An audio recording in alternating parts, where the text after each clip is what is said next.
always been a question of social justice. When Germany voted on the new military service law on December 5th, we were told a comforting story. We were told that if compulsory service returns, young people will have a choice: military service or voluntary social year. But let's compare those two choices. The armed forces promise to pay for your driver license, they promise to help fund your university education, they offer a salary, they offer career opportunities, and a voluntary service social year offers none of that.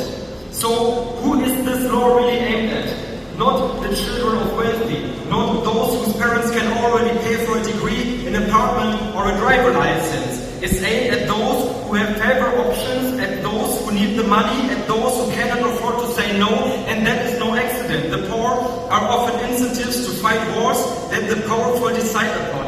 And that is why this military service law is not simply...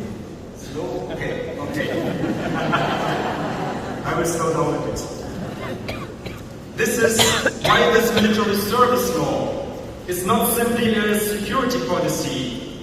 It's class politics and camouflage.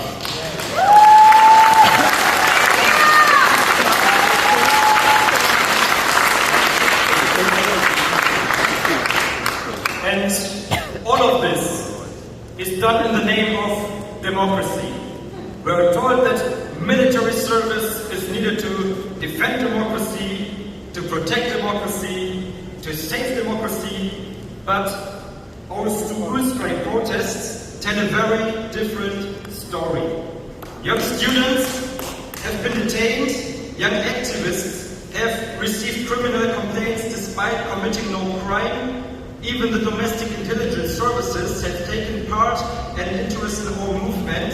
Before demonstrations even begin, authorities sometimes want to know what we are going to say, and large parts of the media have tried to discredit us, not because our arguments are weak, because they don't just dislike who is making them.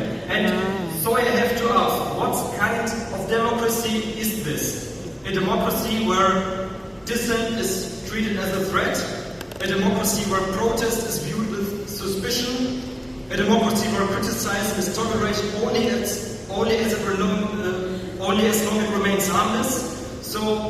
But if democracy means that young people may speak only when those in power approve of what they say, then something has gone terribly wrong. And if this is the democracy they want us to fight for, then I refuse to kill for it and I refuse to die for it.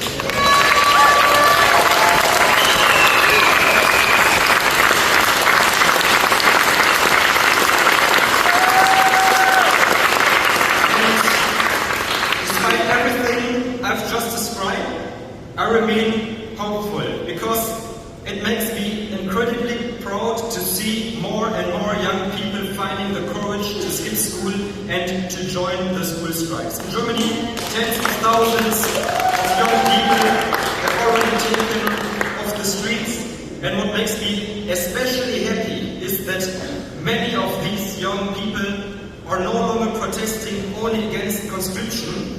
They have begun to understand that the problem is bigger than conscription itself. So the problem isn't called Russia, the problem isn't called the mullahs, and the problem isn't only called conscription.